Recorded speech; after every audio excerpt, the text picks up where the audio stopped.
সমস্যা কোনো চান্স নেই। দিয়ে দিচ্ছি, লবণ দিয়ে দিই। খুবই সুন্দর। আপনার এগুলো কিন্তু আপনার 5 পর্যন্ত হিট আছে, কয়েল হিটার, এগুলো আপনি হট প্লেট বলে আর কি। আসসালামু আলাইকুম দর্শক, তো আপনাদের জন্য নিয়ে আসলাম একটা হট প্লেট, যেটা হলো আপনি ইলেকট্রিক মাধ্যমে সংসারের যাবতীয় রান্না এবং সব ধরনের চুলা দিয়ে কিন্তু রান্না করতে পারবেন। এটা হলো আপনি মিনি ইলেকট্রিক হট প্লেট। এটা সারা বাংলাদেশের যে কোনো জায়গায় আপনি ক্যারি করে নিয়ে যেতে পারবেন। চাইলে আপনি লং জার্নিতে যান, কিছু আপনার ডিম পোস্ট করতে হয় বা বাচ্চাদের খিচুড়ি টিচুড়ি, তারপর দেখা যায় রান্নাবান্না কম বেশ করতে হয়, তারা কিন্তু এগুলো সাথে করে নিয়ে যেতে পারবেন।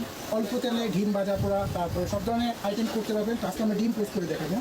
দেখেন অল্প তেলে ডিম পোস্ট হবে। দিয়ে দিচ্ছি, লবণ দিয়ে দিই। খুবই সুন্দর। আপনি ডিম পোস্ট করবেন এবং লাগবে না, একটুও লাগবে না, ডিম যে লাগার কোনো ই নেই। দিয়ে দিলাম।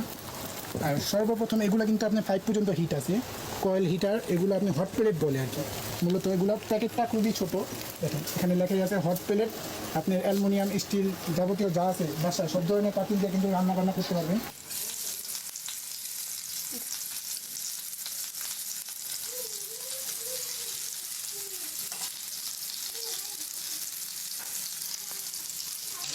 আমরা পরে একটা সুন্দর করে ভিডিও বানাবো আর অনেক কিছু করবো। আজকে জাস্ট একটা ট্রায়াল ভিডিও। এগুলো লাইট সিস্টেমে যেখানে দেখতে পাবেন লাইট আছে, একটা লাইট জ্বলতেছে, যে হিটার চুলা। খুবই সুন্দর, দ্রুত রান্না বান্না করতে পারবেন। দেখা যায় এখন সিলিন্ডার, আপনি সবার বাসায় কিন্তু গ্যাসের সমস্যা, সিলিন্ডার ইউজ করেন। এই ধরনের একটা সিলিন্ডারের পাশাপাশি যদি এই ধরনের একটা চুলা থাকে, দেখা যায় আপনি রান্না বান্না এবং সব কিছু করতে পারবেন। একটু কাছে এসে দেখেন যে এগুলো নিচে আপনার 4টা দেওয়া আছে প্রিমিয়াম, এবং এটা হিটার চুলা আর কি, খুবই কোয়ালিটিফুল এবং হাওয়া বাইরানোর জন্য চারপাশের দিক দিয়ে সেট আপ দেওয়া আছে খুবই। আর এটা অন অফ সিস্টেমে করতে পারবেন। তো আমি ডিমটা না লাগার আগে খুবই সুন্দর লাগে। আমরা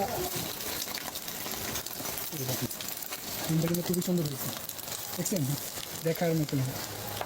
হিটার চুলা আপনি ডিম পোস্ট করেন, বাচ্চাদের খিচুড়ি সব ধরনের সব কিছু করতে পারবেন খুবই ইজিভাবে, দেখছেন। আর এবং এগুলো আপনি আমার ডিম 3 অলরেডি হয়ে গেছে, দেখছেন, ডিমগুলো শেষ অলরেডি। এগুলোতে মনে করেন পানি টানি দিলেও কোনো সমস্যা নেই, পানি দিবেন, সেট করে রাখি। যদি পানি টানি দিয়ে আপনি ওয়াশ করেন তারপরে কোনো কিছু হবে না, সমস্যা কোনো চান্স নেই। পানিগুলো ভিতরে যাবে না আর কি, সাইডেই থাকবে। তো আজকে এই চুলাগুলো আমরা একটা রিজনেবল প্রাইস দিব, যেটা সবাই কিনতে পারে।